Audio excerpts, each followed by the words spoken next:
In 1877, Cornelius Vanderbilt died, the richest man of his era. His fortune in today's money, $300 billion. He built empires. He built dynasties. He built a fortune that should have lasted forever. 96 years later, his family held a reunion. Hundreds of descendants. Not a single millionaire in the room. $300 billion, completely gone. But here's what's strange. This is not just one family's story. Researchers studied 3,250 wealthy families across multiple countries over 20 years. Their finding? 70% of wealthy families lose everything by the second generation, 90% by the third. The Chinese have known this for 1,000 years. Their ancient proverb says, "Wealth never survives 3 generations." The Scottish say, "Clogs to clogs in 3 generations." Italians say, "From stars to stables in 3 generations." Every culture, same pattern, same result. This is not bad luck. This is human nature. And today, I'm going to show you exactly why. Part 1. The 3 generations. Every wealthy family follows the same story. Generation 1. The builder. He starts from nothing. Maybe a small shop, maybe a single skill, maybe one good idea. But he has one thing no school ever taught. He knows what zero feels like. He's felt hunger. He's felt fear. He's felt the pressure of having nothing. So every decision he makes is calculated, every risk measured, every rupee respected. He builds slowly. He protects obsessively. He sacrifices everything. And eventually, he creates real wealth. Generation 2. The spender. This generation watched their father struggle. They saw the sacrifices.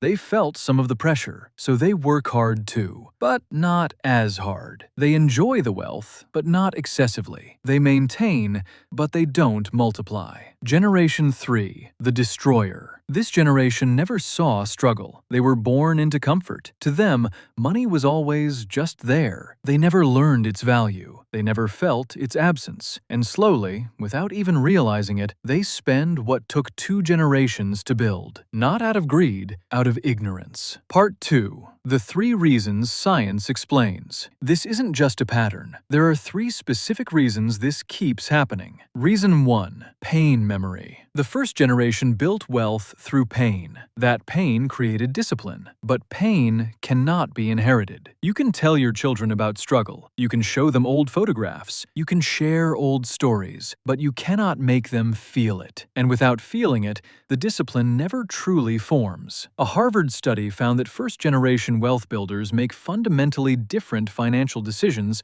than inherited wealth receivers, because their relationship with money is built on survival, not comfort. Reason 2. Wealth dilution. Simple mathematics. One man builds $10 million.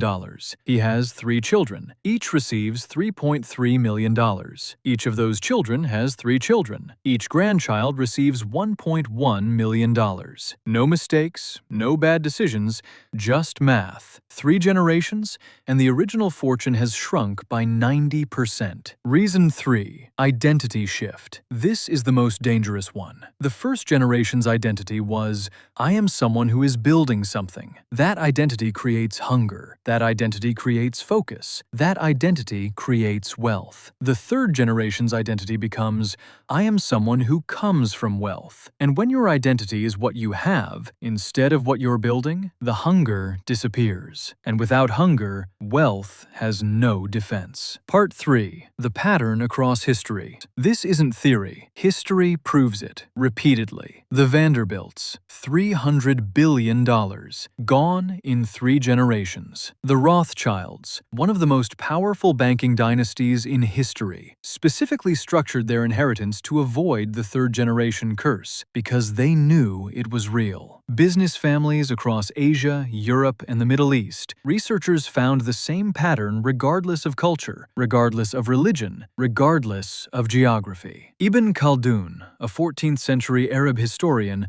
wrote about this pattern 700 years ago. He called it the cycle of civilization. Every empire rises through struggle and falls through comfort. 700 years ago. Same pattern, still happening today. In your city, possibly in your family. Part 4. How to break the cycle. So the question isn't just, why does this happen? The real question is, how do you stop it? The families that successfully passed wealth across generations did 3 specific things differently. 1. They taught the process, not just the result. Most wealthy parents give their children money. The families that broke the cycle gave their children financial education first, not the bank balance, the knowledge of how it was built. 2. They created structure around money, not just inheritance, but rules. How money is invested, how decisions are made, what percentage is protected, what percentage is grown. Wealth without structure is just a countdown. 3. They kept hunger alive. The most successful multi-generational families made sure every generation had to build something of their own. Not just receive,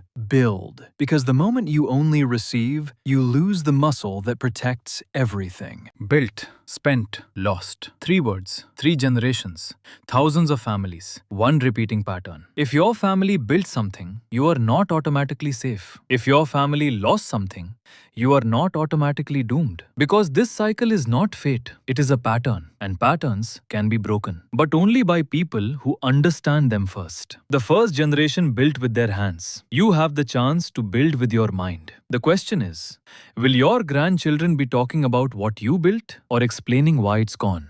Comment below, which generation are you? Builder, spender, or the one who breaks the cycle? And if this video made you think about your family differently, subscribe. Because this channel exists to teach you what school never did.